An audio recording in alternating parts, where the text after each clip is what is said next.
오늘만, 이번 달만 처음으로 이 수요일 날, 그러니까 오후 3시에 지금 한 번 하고, 오늘 지금 7시에 한 번 하게끔 되는 겁니다. 원칙적으로 매월 둘째, 넷째 금요일 날이 되는데, 금요일 날에는 저녁 7시에, 그 다음에 토요일 날에는 오전 11시에, 오후 3시에. 그러니까 똑같은 강의를 3번 하니까 시간에 맞춰서 아무 때나 오셔도 된다는 겁니다. 그러니까 제가 시간 하나를 딱 고정해 놓고 나니까 바쁘시게끔 되면 못 오게끔 되면은 이거는 돈에 대한 설명을 하는 건데, 그리고 이거는 그날 못 들으면 지나가는 거잖아요. 바로 경매가 진행되기 때문에. 그렇기 때문에 제가 이렇게 강의를, 똑같은 강의를 3번을 하고 있으니까 그 시간대 가능한 한 편안한 시간에 오셔도 되고, 그래도 바쁜 일이 있어서 못 들었다 하신 날에는 저희들이 토요일 날 이제 3시에 강의하는 거는 녹화를 하거든요. 오늘도 지금 이거는 녹화를 해요. 녹화를 해서 그 다음날 편집해서 올리기 때문에 한 토요일 날 말고 일요일 날 해서 월요일 날 편집해서 올리기 때문에 토요일 날, 일요일 날 못 오신 분들은 월요일 날 와서 동영상으로도 편집해 놓은 것을 가지고 수강하실 수도 있습니다. 사실 보면 지방에 계신 분들 중에서는 그 계속해서 동영상으로 들으시기 때문에 저하고 얼굴도 한 번도 못 보신 분들도 꽤 있어요. 그런데 동영상으로 충분히 강의 들으시고, 동영상으로 들으시고 궁금한 거 있으면 저한테 문자로 옵니다. 그럼 제가 다시 설명드리고 하고 있으니까.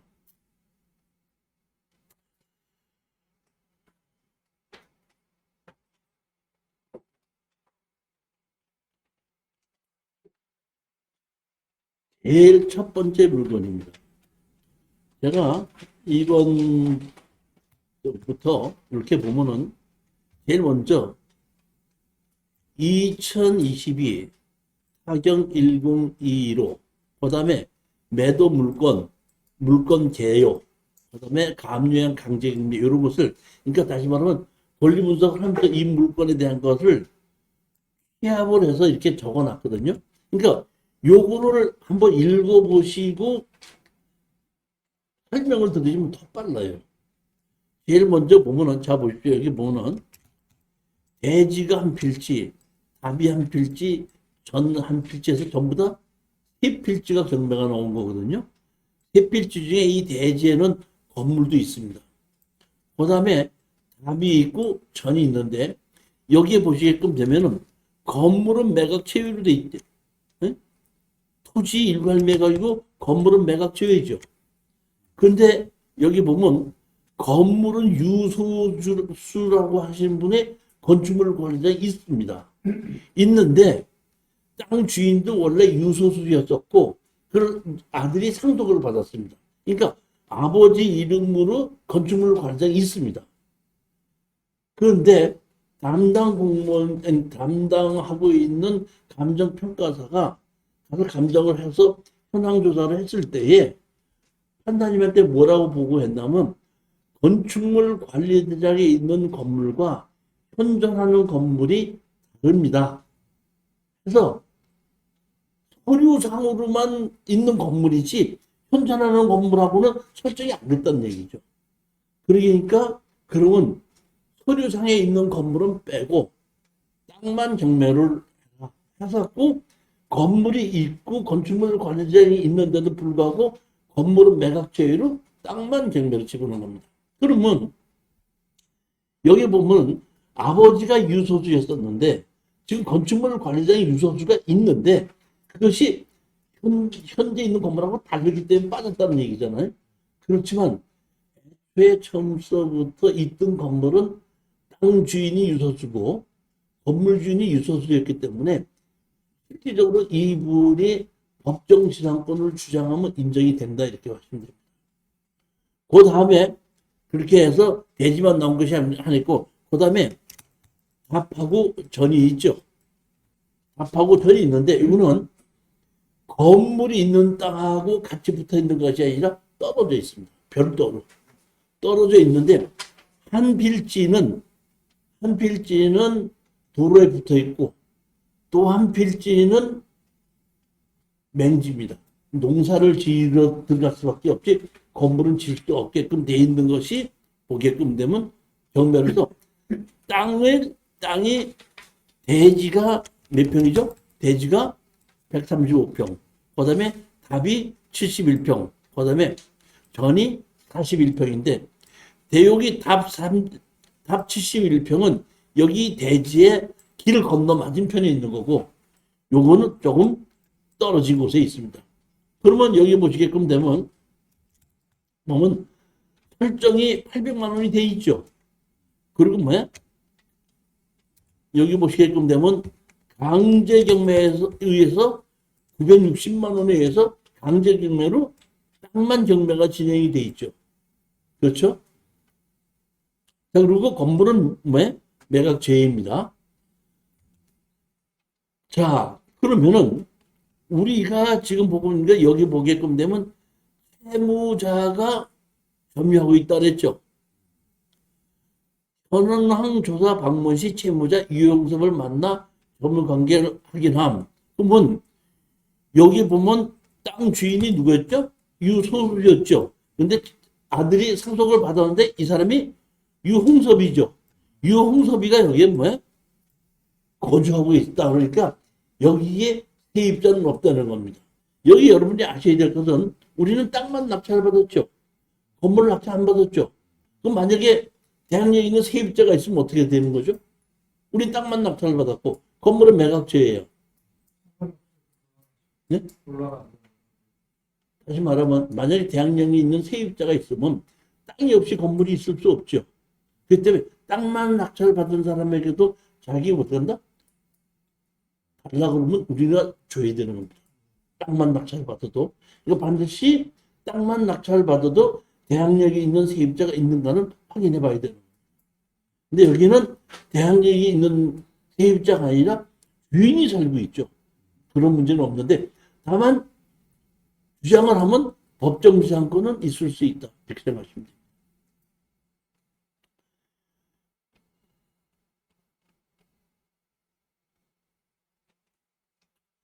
그 다음에 여기 보면 아까 대지가 빼놓고 답이 한 필수가 있었고 전이 한 필수가 있었죠.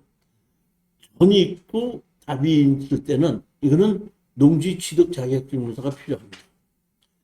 제가 원래 이게 한 보름마다 한 번씩 제가 추천 물건을 할 때 보통 30개 정도를 했어요.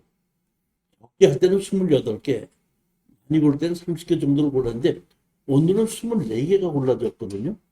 물론 추석을 지나서 한 2, 3일 더 짧아진 것도 있지만은 제가 농지에 대한 것은 안 골랐어요.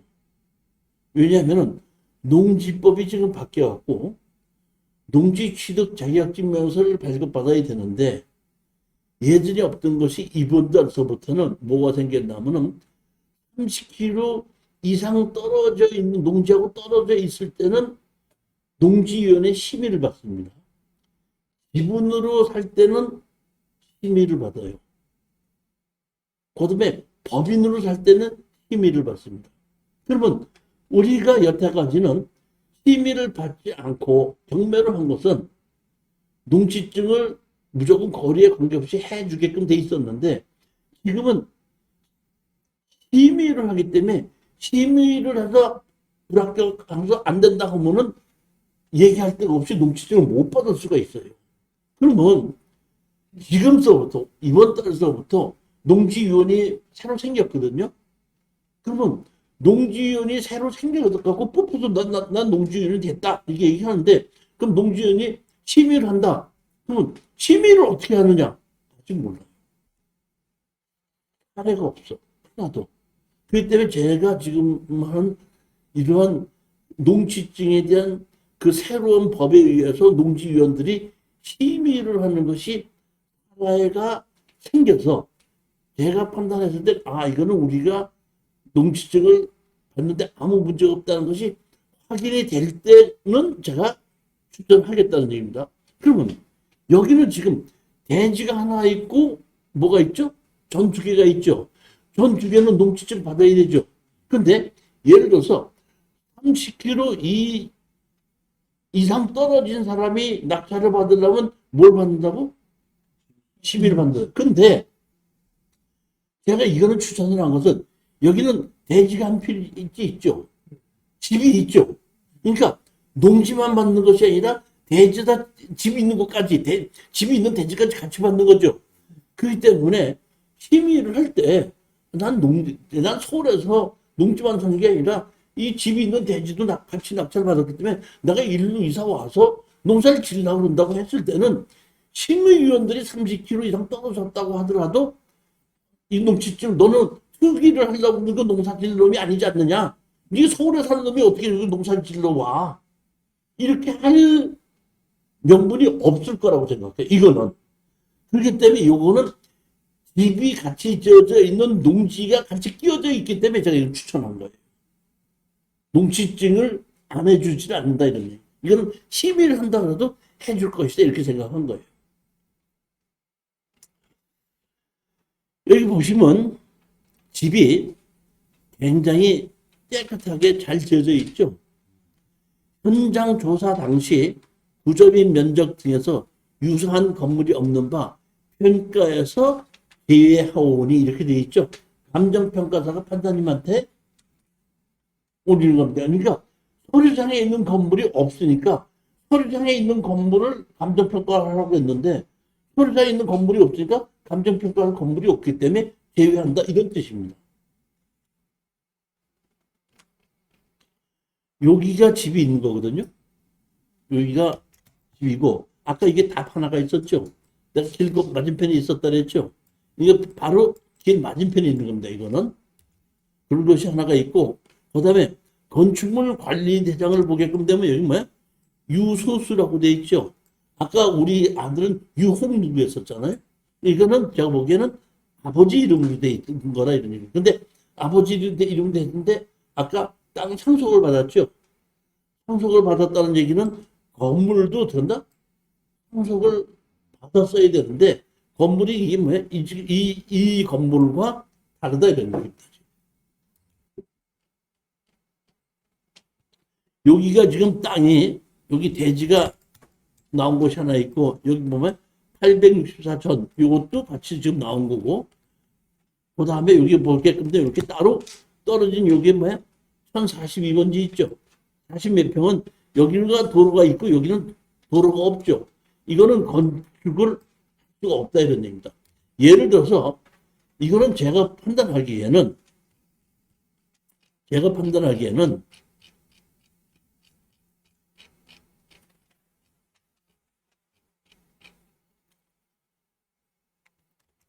강제경매로 960만 원이죠. 강제경매로 960만 원이면 여기서 살고 있는 사람이 이거를 취하를 시켜야 되는 것이 맞거든요. 근데 제가 보기에는 취하가 안 될 거라고 보는 거예요. 왜냐하면은 여기 등기부 등본에 보게끔 되면 찾아보십시오. 유홍섭이죠. 여기 보면 동양자산관리에서 900만 원을 신청했죠. 근데 합평구에서 압류했죠. 합평구에서 압류했는데 21년도 옛날 게 아닙니다. 이건 아직까지 이 압류한 것이 살아있다 이런 얘기입니다. 세금이 안 내게 있다 그러는 거고 그 다음에 한국자산관리공사에서 어떤다? 여기 뭐 2,300만 원을 또 압류를 했죠. 그러니까 이 빚만 한 것이 아니라 이거하고 다 해결이 돼야 되죠. 그러다 보니까 거기에 비해서는 이 땅의 금액이 너무 작죠. 그렇기 때문에 이거는 취하를 하는 것이 원칙적으로 맞는데 취하가 안 될 수 있다고 생각하고 들어가야 되는 겁니다. 우리가 낙찰을 받았는데 만약에 낙찰을 받고 났더니 바로 빚을 갚아갖고 취하된다 그러면 제일 좋은 거고 두 번째는 우리가 낙찰을 받고 났더니 이 건물 주인이 아까 앞 하나 있고 전 있죠. 그건 빼놓고 자기가 살고 있는 집 이 땅은 자기가 사겠다. 그래갖고 누구야? 아들이나 누구 다른 사람 이름으로 자기 사겠다. 그럼 나머지 빚을 다 떨어버리는 거 아니에요. 그렇게 하는 것이 두 번째예요. 세 번째는 우리는 어떻게 한다? 나가라 하고 그 건물을 어떻게 한다? 100만 원인지 200만 원 주고 사서 어떻게 한다? 내보내서 건물까지 우리 걸로 만들어가지고 제3자한테 다시 파는 겁니다. 그러니까 우리가 건물을 우리 걸로 만들어서 제3자한테 다시 판다 할 때까지 그런 것까지 가면은 한 1년이 걸리는 거고 6개월에서 1년 정도 걸리는 거고 그렇지 않고 낙찰을 받자마자 그냥 취하를 시키면은 한두 달 안에 끝나는 거고 우리가 등기 이전을 하고 난 다음에 그다음에 우리 땅만 자기가 다시 산다면 적당한 가격에 팔고 아까 저기 뭐 이 집 맞은편에 있는 땅이 있었죠. 그 도로에 붙어 있기 때문에 다른 사람에게 평수도 한 70 몇 평 되다 보니까 그냥 그걸 그냥 집을 질 수 있게끔 다른 데로 파는 거고 또 한 필지 있었죠. 42평짜리. 그거는 그 옆에 있는 농사 짓는 사람에게 싸게 팔고 나오고. 그러니까 건물이 있는 땅은 건물주한테 팔고 나머지 땅은 다른 사람한테 팔 수 있는 것이 제가 보기엔 그럴 수 있는 확률이 높고 그 다음에 아니면은 땅만 자기가 다시 된다 사겠다. 건물 주인이. 아니면은 건물을 우리가 사갖고 그렇게 따로따로 다 팔아야 되는 것이 그럴 확률, 두 확률이 제일 높은 겁니다. 여기가 보시게끔 되면은 이렇게 집이 괜찮죠? 그렇죠? 그렇지 않습니까? 그러면 우리가 아셔야 될 것이 있습니다. 그러면 내가 이 땅을 팔죠. 그럼 공인중개사한테 팔아달라고 그러죠. 그럼 공인중개사한테 땅이 얼마 갑니까? 그러면 얼마 갑니다고 얘기해요.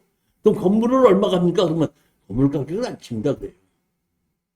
그런데 가장 중요한 거는 이렇게 사람이 살만한 건물이 있을 때는 건물 가격은 치지 않지만은 감정 가격 그대로 팔 수 있습니다. 깎이지 않고. 건물은 그대로. 그러니까 똑같은 땅이라도 땅 가격이 똑같이 30만 원인데 집이 하나도 없는 것이 30만 원과 집이 살만한 집이 있는 땅이 30만 원이면 살만한 집 건물 값을 안 치는 살만한 집이 있는 것이 바로 팔린다는 거예요. 건물 가격을 막 쳐준다는 건 아니에요. 그렇죠. 우리는 이 건물을 살 때 할 수 없이 뭐야? 100만 원인지 200만 원인지 건물 가격은 우리가 주고서 사야 됩니다. 그냥은 안 되겠죠. 자, 그 다음에 이제 두 번째 물건을 보겠습니다.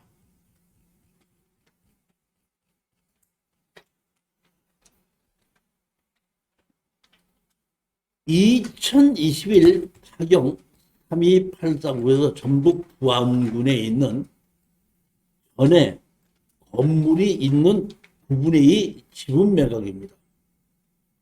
여기서 보시게끔 되면 지목이 전이니까 얼른 보면은 농지증이 필요하다고 생각할 수 있지만은 여기 보면 용도 지역이 뭐예요? 2족 일반 주거 지역이죠. 2족 일반 주거 지역이면 지목이 전답 과소유자도 농지 취득 자격증서 없이 거래가 됩니다. 왜 2족 일반 주거 지역에는 왜 농지증 없이 거래가 되죠? 그 이유는 뭐냐면 농지는 농지 취득 자격증명서를 띌 때 영농계획서라는 걸 집어넣는 겁니다. 그러니까 내가 이 농지를 사서 이렇게 농사를 짓 겁니다. 그러니까 농사를 짓는 사람만이 농지를 살 수가 있고 때문에 이렇게 농사를 짓 겁니다. 이렇게 됐는데 여기는 2종 일반 주거지로 돼 있죠. 2종 일반 주거지로 됐다는 얘기는 정부에서 농사를 짓지 말고 집을 지어라 했기 때문에 2종 일반 주거지로 됐기 때문에 이렇게 도시지역에 주거적, 창업적, 공업적으로 돼 있는 곳은 농지라고 해도 농사를 안 져도 농지법에 어긋나지 않는 거예요. 그러니까 이거는 영농계획서를 심사를 할 필요가 없는 거예요. 그렇기 때문에 농지증이 없이 그냥 어떻게 한다?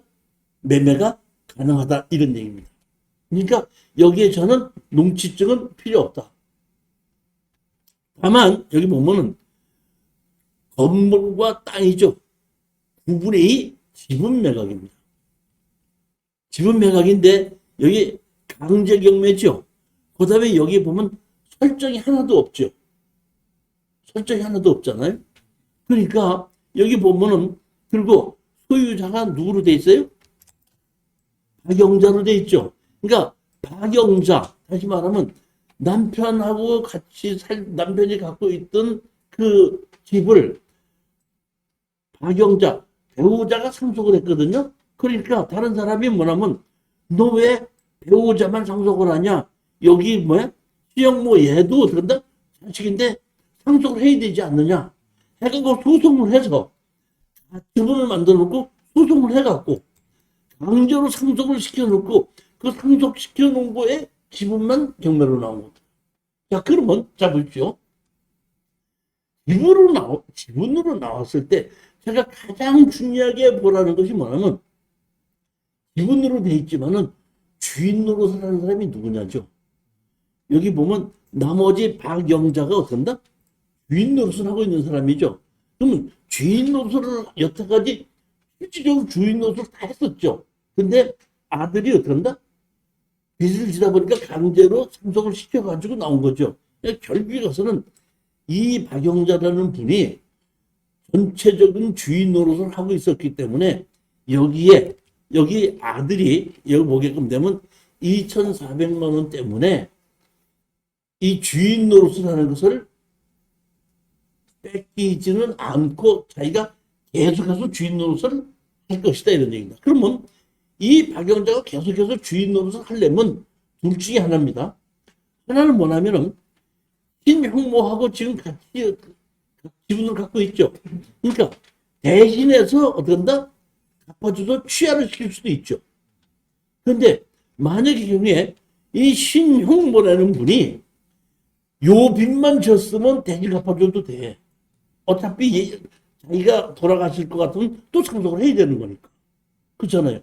그러면 되는데 만약에 신형모라는 사람이 또 빚이 있다 그러면은 이거 갚아주고 나면 또 들을 수 있죠. 그럴 때는 할 수 없이 이 박영자라는 엄마가 할 수 없이 공자 우선 매수를 하든지 땅을 얻든가 자기가 우리가 낙찰받은 걸 다시 하든지 둘 중에 하나를 할 거라는 얘기입니다. 우리는 자 보십시오. 제가 지분 경매를 예전에 한 10여 년 전에 추천을 했더니 교수님 그 9분의 2 사가지고 뭐 하려고 어디다 써먹습니까? 이렇게 얘기하거든요. 내가 써먹으려고 사, 팔으려고 사. 근데 주인 노릇하는 사람이 어차피 사야 되죠. 그러니까 우리는 9분의 2 지분을 샀지만은 내는 써먹을 데가 없지만 이 9분의 1을 사야 될 사람이 기다리고 있잖아요. 다만 우리가 볼 거는 사야 될 사람이 기다리고 있는데 그 사람이 경제적 능력이 있느냐 없느냐 그만 보면 되는데 제가 판단했을 때 여태까지 혼자 주인으로서 살고 있었기 때문에 그런 정도 돈은 있을 수 있을 것이다. 그러면 자 보십시오. 만에 하나 이 노인네가 지금 49년생이죠. 45년생이죠. 45년생이면 몇 살이에요 지금? 78이죠. 그럼 이분이 78에서 아주 건강하게 있을 수도 있지만 만약에 요양병원에 가 있다 그러면 해결을 해 못해. 그럴 수도 있죠. 모르는 겁니다. 그거는 아직 안 해봤으니까. 그때는 우리는 할 수 없지 않나? 다 팔아서 나누자 하게끔 될 텐데 다 팔아자고 나누자고 했을 때에 시내 2종 일반 주거지는 시내 가운데 있죠. 그 다음에 집 상태가 된다? 충분히 좋죠. 그 다음에 강아지가 여기 있죠. 그러니까 제가 보기에는 요양병원을 가지 않고 이 좋은 집에서 지금 어떤다? 그 발견자가 70몇 살 되지만 아직까지 어떤다? 주인 노릇을 하고 있을 거니까 이 사람하고 우리는 협상해서 팔겠다. 그러면 우리가 낙찰 받으면 둘째 하나입니다. 제가 항상 얘기했듯이 뭐라고 얘기하면 이렇게 얘기하는 겁니다. 우리가 입찰이 들어가면 공유적 우선 매수를 먼저 가져갈 수도 있죠. 그런데 우리가 낙찰 받으면 공유적 우선 매수를 모르는 사람도 많습니다. 낙찰 받았죠. 낙찰 받고 나면 일주일 있으면 낙찰 허가가 나죠. 2주일 있으면 이의신청제가 안 되죠. 그러면 2주일 지나고 나면 이제 한 달 후에 잔금 내라 그러죠. 그러니까 이의신청 끝나고 나면 잔금 낼 때까지 한 달이 기간이 있죠. 그때 우리는 찾아가서 여기에 있는 방향자를 만나보면은 이 사람이 내 걸 다시 사야 될 사람인지 안 사야 될 사람인지 금방 아는 겁니다. 그리고 사야 될 사람이라고 한다면은 가격을 결정해야 되죠. 그렇지 않습니까? 가격을 결정할 때 이렇게 하는 겁니다. 내가 잔금을 안 낼 테니까 당신이 어떻게 한다? 가서 공유자 우선 매수로 신청을 해라. 그러고 나면 제가 만약에 잔금을 안 내죠. 잔금을 안 내고 나면 3,100만 원에 어떤다? 다시 경매 또 시작을 하죠. 다시 시작하는 겁니다.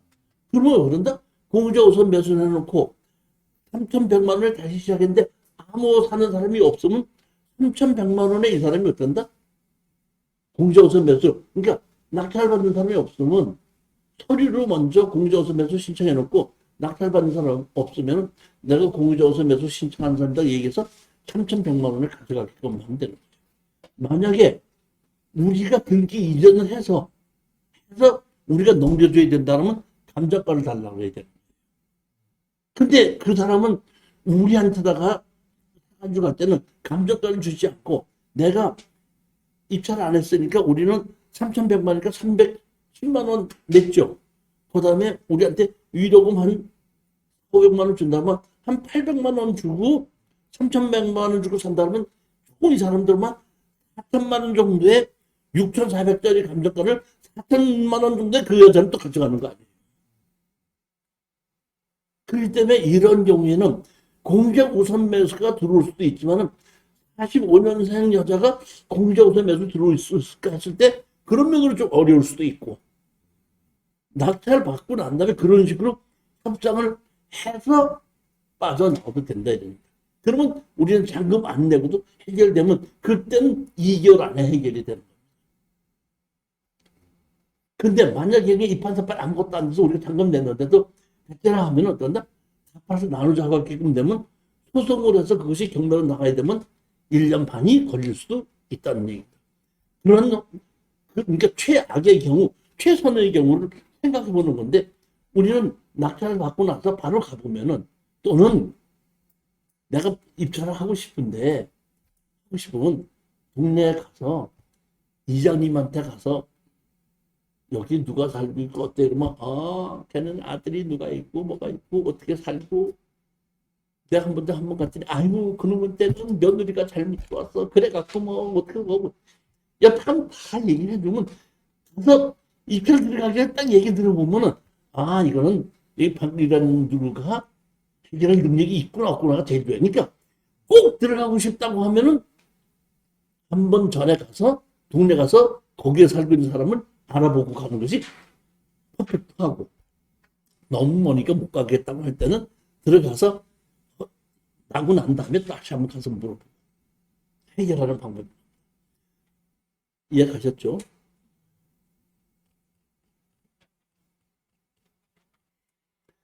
해결할 때 미리 돈을 받고서는 이제 잔금 안 치는 거죠. 그렇죠. 서로 협약서를 쓰고 돈 얼마? 돈 네? 공유자 우선 매수 청구하라고 하는 근데 우리 그런 경우가 많은데 그런 경우에는 대부분 잘 몰라요. 그러니까 돈 다 받고 협약서 써주고 그냥 잔금 안 내고 있다가 갖고 서류에서 그 사람 이름으로 해갖고 우리가 공유자 우선 매수 신청도 해주고 그날 또 같이 데리고 가서 공유자 우선 매수 한 사람 없으니까 같이 가서 공유자한테 넘겨줄 때까지 우리가 안 데까지 해주고 그랬었어요. 그런 경우가 많아요. 그냥 아무것도 모르니까 공유자 우선 매수도 안 들어온 거죠.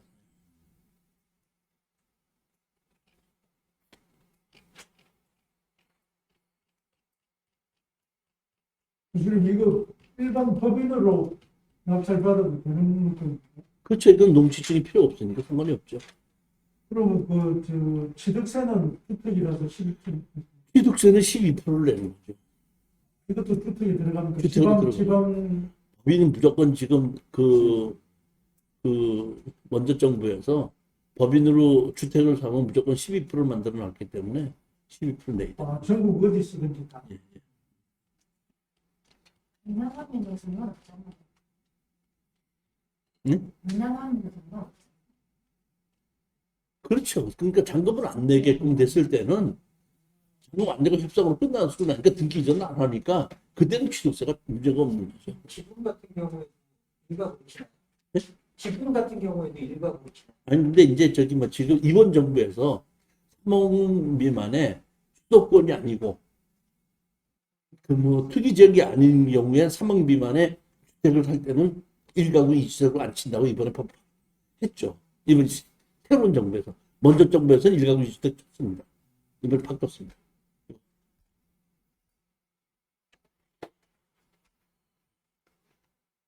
세 번째 물건입니다. 2022 타경 984 광주 태천면 영동이라는 곳입니다. 태천면 그러면 상당히 여러분이 가깝게 생각하시는데 이 태천면에서 영동리는 양평으로 산 하나 넘어가야 되는 겁니다. 태천 그러니까 일반 태천이라고 생각하시면 안 되고 태천에 산 넘어가는 곳이 영동리입니다. 여기에 임야가 세 필지 중에 70%가 경매가 나온 겁니다.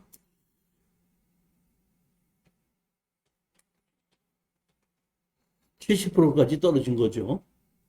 근데 세 필지 중에 두 필지는 도로고 한 필지는 택지거든요. 근데 두 필지는 도로로 쓰고 있으니까 지분으로 나오는 게 맞는 거예요. 다른 사람은 가지고 있으니까. 근데 집이 지어져 있는 대지 택지 있죠. 그 택지도 지분이에요. 근데 예를 들어서 지분이면은 아까처럼 엄마와 아들이 이렇게 같이 지분을 갖고 있을 수 있죠. 그랬을 때 강제로 상속을 시켰고 아들 지분이 경매로 나온 거죠. 근데 이거는 주인이 같아요. 땅 주인이 같은데 지분만 나온 거예요. 저도 이 경매 권리 분석을 많이 해보는데 이런 경우는 처음 봤어요. 땅 주인이 같은 땅을 큰 땅을 갖고 있는데 지분만 경매로 나온 거예요. 자, 보십시오. 설명드리겠습니다. 여기 보시게끔 되면 이렇게 건물이 있죠. 택지를 이렇게 만들어 놓고 여기 도로도 돼 있습니다. 이 앞에 있는 도로는 지분입니다. 근데 뭐로 났죠?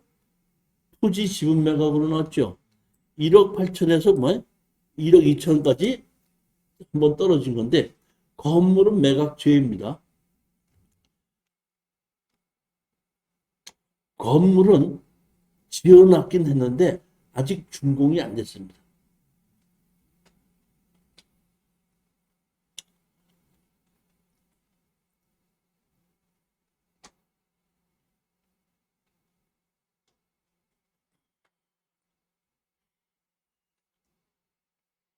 여기 보면 이건 제가인데 토지 1번 지상의 미상용 승인의 단독주택 한도이사다 이런 얘기는 건물을 지었는데 아직 준공 서류상 준공이 안 났다 이런 얘기죠. 그래서 정식으로 건축 허가는 받은 건물입니다. 공구상 지목은 임야로 돼 있는데 건물이 준공이 나서 지목 변경 신청을 하면 대지로 되는 건데 아직 건물이 준공이 안 됐기 때문에 지목을 대지로 변경하지 못했기 때문에 옛날 지목 그대로 임야입니다. 여기 보시면은 소유권 이전을 했고 소유권 이전을 했는데 그 중에서 다시 보면 소유권 이전했는 여기에 이미 개시 결정했죠. 근데 자 보십시오. 소유권 일부 945분에 562를 근저당 설정을 했죠. 아니 945제곱미터가 있는데 945제곱미터 중에 철수가 영리가 나눠 갖고 있다 그러면 그 설정을 그렇게 할 수 있는데 주인이 한 사람인데 945분에 561만 설정을 했고 거기에 대해서 된다? 경매가 나온 거예요. 근데 난 이런 건 처음 봐요. 그러니까 제가 보기에는 이걸 개발할 때 뭐 주인하고 뭐 여러 명이 같이 갖고 있다가 뭐 할때 이 사람이 이렇게 했고 이렇게 했는 건데 나중에 합쳐진 거나 뭐 이렇게 돼서 그렇게 아닌가 하는데 제가 이걸 한번 따져볼까 왜 이렇게 되는가 따져볼까 하다가 아니 그 따져보면 뭐야 결론이 945개 지분이잖아요. 그럼 여기서 자 봅시다. 우리 아까 공유적 우선 매수를 할 수 있다 그랬죠. 공유적 우선 매수들은 뺏기고 오는 거죠. 그럼 여기 우리 945분에 561만 지분으로 나왔죠. 그럼 이 사람이 공유적 우선 매수 해 못해요? 아, 채무자보다 채무자. 근데 하지만은 공유자이면서 채무자잖아. 그런데 만약에 우리가 낙찰을 받으러 갔을 때에 이 사람이 공유자 우선 매수 신청하면은 이 사람은 채무자도 되기 때문에 공유자 우선 매수 받아주면 안 되지 않습니까? 하고 얘기를 해야 되는 겁니다. 그럴 수도 그렇게 공유자 우선 매수 못한다 이런 얘기입니다. 여기 보면 최기순이 소유자예요. 그렇게 갖고 보면 그 지분이 그렇게 경매로 나온 겁니다. 그래 갖고 땅이 보면 전입세대는 없으며 없죠. 지붕은 그대로 임야로 돼 있죠. 여기가 시구 보존관리지역이죠. 그다음에 여기 입구에 여기 도로 하나가 지분이고 이것도 왜 지분인 겁니다 지금. 그러니까 이 앞에 도로는 같이 쓰느라고 지분이 다른 사람하고 있는 지분이 있는 거고 이게 여기의 지분은 같은 주인의 지분인 겁니다. 이 앞에 도로는 다른 사람하고의 지분이고 이해가셨죠? 그래서 여기에 이렇게 집이 있고 여기 도로가 있지 않습니까? 집은 이렇게 들어 있어 갖고 이게 택지 이렇게 만들어 놓은 거예요. 공벽 쌓아 갖고 택지 만드는데 이거 보면 돈이 꽤 많이 들었을 것 같아요. 보면 그런 건데 집이 이렇게 있죠. 근데 제가 보기엔 집은 다 지었는데 아직 이사는 안 들어오고 거주자 없는 거죠. 서류상으로 건축 준공이 나지 않았기 때문에. 그럼 제 얘기는 간단한 겁니다. 우린 낙찰을 받았죠.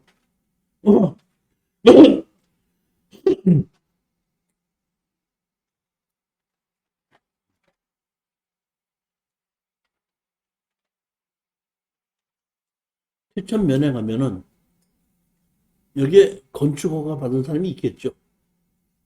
서류상이 있을 거 아니에요. 그러면 아까 땅 주인이 최기순이었었죠. 최기순이 거기가 건축허가를 받았다 그러면은 건축물 관리장이 없어도 법정이사건이 인정이 되는 겁니다. 만약에 최기순이가 허가를 받지 않고 다른 사람이 이름으로 건축허가 받았다면 법정이사건이 없는 거예요. 자, 그러면 우리는 우리가 항상 이런 거를 이렇게 낙찰을 받았을 때 협상 당사자가 누구냐를 봐야 되는데 협상 당사자는 우리는 건물주인이겠죠. 건물주인이 협상자인데 건물주인 우리는 아직 보지 않았기 때문에 허가 난 거를 보지 않았기 때문에 이 건물주인이 법정 지향권이 있는지 없는지는 우리는 모르는 겁니다. 그렇죠? 그렇지만 협상 상대 내가 이거를 낙찰을 받았을 때는 협상 당사자가 누구예요? 건물주인이에요. 그러면 건물주인하고 내가 했을 때 둘 중에 하나예요. 제일 좋은 시나리오가 건물주인이 내 땅을 다시 사가는 거예요. 제일 편안한 겁니다. 주는 겁니다. 두 번째 할 수 있는 거는 내가 건물을 사는 겁니다. 그래갖고 제3자에게 다시 땅과 건물을 사는데 이거는 내가 건물만 사는 것이 아니라 나머지 땅 지분도 또 사야 되는 겁니다. 가셨죠? 그렇기 때문에 그러면 우리는 협상을 이걸 해야 되는데 협상을 하기 위해서는 뭐냐면은 건물 철거하고 나가라고 우리는 소송을 해야 되는 겁니다. 그래야지 협상을 할 거 아니에요. 그러니까 내가 소송 경매를 지금 강의하는 것은 소송을 해서 이기자는 것이 아니라 협상을 하는데 좀 내 얘기대로 내 페이스를 끌어들이기 위해서 소송을 하는 거거든요. 그러니까 건물 주인에게 나는 뭐 하라 그래? 철거하고 나가라 그러죠. 그럼 건물 주인이 나 법정 지상권 있어 그랬죠. 그래요. 그럴 수 있죠. 자, 그러면 자 보시다. 여기가 아직 건축물이 저기 건축물상이 없죠. 준공이 안 났죠. 그러면 여기에 사람이 사람 돼야 안 돼요? 안 되죠. 그러면 법정 지상권이 있다. 그럼 오케이. 있으면 지조 내놔 할 수 있죠.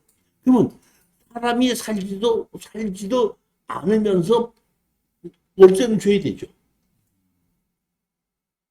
우리 사장님 같으면 살지도 않는 집 법정 지상권이 있다고 하면 월세 계속 주고 있어요. 그렇기 때문에 제가 보기에는 법정 지상권이 있다고 하더라도 우리가 철거와 지조 소송하게끔 되면은 건물 주인이 내 땅을 사든지 아니면 내가 건물을 싸게 나머지 땅을 싸게 사든지 할 수 있는 것이 나옵니다. 이거는. 그러니까 그렇게 한다고 했을 때 시간이 1년 정도는 걸릴 수 있다. 이거 기본이. 그 외에 그 협상이 바로 협상이 될 수도 있지만은 내가 소송을 하잖아요. 소송을 하면 조정으로 넘겨요. 조정으로 넘기게 되면 조정실에서 어떤다? 땅 주인이 건물 주인은 건물이 땅을 사든지 어떤다? 협상을 하게끔 만들기 때문에 소송을 하고 낙찰받고 잔금을 내고 소송을 해갖고 조정까지 간다고 그러면은 최소한도 7, 8개월이 걸리거든요. 그럼 조정이 끝나서 내 걸로 만들든지 내 걸로 팔든지 해갖고 다시 공인중개사를 통해서 판다고 할 때는 기본이 1년 정도는 걸릴 수는 있다. 그렇지만 건물의 상태가 상당히 양호하죠. 그럼 지금 이런 정도 건물을 짓는다고 했을 때는 거의 새 건물이다. 그러니까 평당 500만 원 정도는 먹혀요.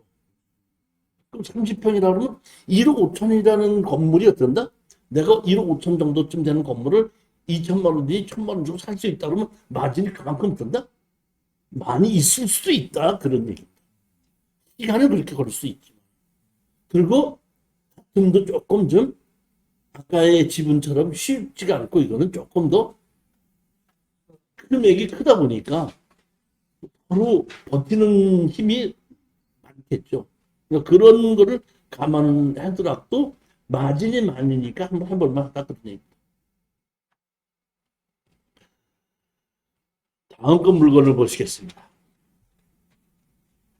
네 번째 물건인데 이 네 번째 물건은 공매입니다. 공매인데 석유포시 대정읍이라는 것입니다. 대정 그러면은 거기에서 마로도 가는 배 타는 곳이 있는 곳 쪽이 그 대정 쪽이에요. 그러니까 제주도를 봤을 때 우리가 이렇게 봤을 때에 오른쪽 제일 남쪽 끝에가 있는 곳이 대정이에요. 그럼 제주도에서 대정이라고 하는 곳은 공항에서 제일 먼 곳이 대정이에요. 제주도에서 공항 가는 것이 제일 먼 건데 지금 현재 있는 공항에서도 멀지만은 제2 공항 생긴 데로서는 끝에서 끝이야. 더 멀어요. 그렇기 때문에 제주도 사람들로 봤을 때는 좀 좋게 얘기하면 거긴 조용한 곳입니다. 이렇게 얘기하는 곳입니다. 제주도에서 읍 안에 있는 옛날 건물이 있는 땅에 조금 번화한 쪽에는 가격이 평당 300만 원 정도의 거래가 되고 조금 변두리에 있는 동네에 있는 대지는 200만 원 정도의 거래가 되고 도로변에 붙어 있고 농지나 임야로서 건물을 지을 수 있는 도로변에 붙어 있으면 싸게는 60만 원, 조금 많으면은 비싸면은 100만 원. 바닷가에 붙어 있으면은 기본이 200. 그 다음에 그 바닷가에 붙어 있는 것이 올레길에 붙어 있는 땅이면은 500. 이런 정도 하는 것이 지금 제주도의 가격이라고 보시면 됩니다. 그러니까 여기는 대정이고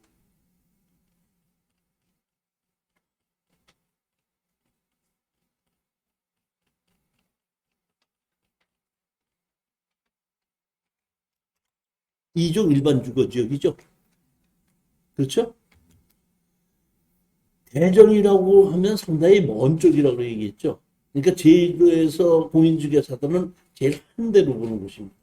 근데 2종 일반 주거 지역이기 때문에 좀 중심적으로 보게끔 되면 제가 봤을 때 이것은 200만 원에서 250 정도 사이의 땅이다. 제가 판단하는 겁니다. 그냥. 근데 여기에 2분의 1 지분이 공매로 나온 겁니다. 여기 보면은 2분의 1 지분이죠.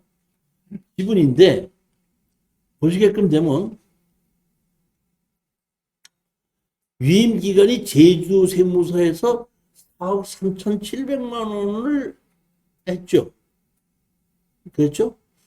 제가 보기에는 이거는 뭐 취하될 것이 아니고 빚이 너무 많은 겁니다. 근데 여기 보시게끔 되면 자 보십시오. 김용호가 있고 문정일이가 있죠. 47년생이고 48년생이죠. 근데 문정일이 지분이 지금 정면 공매로 나온 거죠. 부부죠. 보면 같은 주소에 있는 걸로 나왔었으면은 김용호하고 문정일이고 한 살 차이잖아요. 그럼 얼핏 보면 이건 부부지간이다 이렇게 볼 수 있잖아요. 부부지간인데 보면 47년생이고 48년생이죠. 47년생이면 지금 몇 살이죠? 47년. 47년이면 한 70? 예? 76. 건강한 사람은 아주 건강하고, 건강한 사람은 안 건강한 거예요. 그러니까 이 70대 정도쯤 들어가게끔 되면 건강이 나이 순으로 된 것이 아니라 이게 관리하는 사람에 따라 달라요. 나이로 보는 게 아니야. 관리로 봐야 되는 건데, 여기에 감정평가사가 뭐라고 얘기했냐면은, 자, 보십시오. 본건 방문 시 거주자가 없는 공가로 탐문된, 그리고 전입세대주 이 누구 이렇게 넣어 있었죠. 그러면 이 누구죠? 여기 보면 김용호, 문정일이죠. 그럼 이 사람들이 아니라는 얘기 아니에요. 그리고 어떻게 한다? 이 누군데 공가로 탐문된다 그랬죠. 그러면 여기 보면 집이 이렇게 있는데, 이렇게 생긴 옛날 집이거든요. 근데 이렇게 옛날 집인데 문을 열어놨었나 봐. 공가로 판단된다는데 감정사가 들어가서 실내도 찍었죠. 근데 이렇게 보면은 공가야 사람이 있는 거예요, 이거. 그런데 동네에서 공가라고 얘기한대잖아요. 그런데 이것이 2분의 1 지분으로 나왔기 때문에 제가 판단하기에는 아까 감정 가격이 35평인가 나왔거든요. 전부 다가 70평이거든요. 35평인데 35평이 8,300만 원이죠. 그러면 35평을 200만 원씩 주면 얼마죠? 7천이죠. 그럼 200에서 250 팔 수 있다 그랬죠. 거래가. 그러면 지금 이거에 사는 거에 거래를 해야 되는 가격이라는 얘기지, 이거를 사서 남는다는 얘기는 아니에요. 거래 가격이라는 얘기는. 그렇기 때문에 이거는 제가 봤을 때는 여기 밑으로 5천? 그러니까 여기 보면 이 공매는 일주일마다 진행이 되는 거 아닙니까? 그러니까 떨어지는 거를 봐서 밑에 정도까지 어느 정도 떨어졌을 때는 입찰에 들어가도 되고, 누가 높은 가격에 가져가면 그냥 관계 없다 하고 말아야 되는 그런 물건입니다.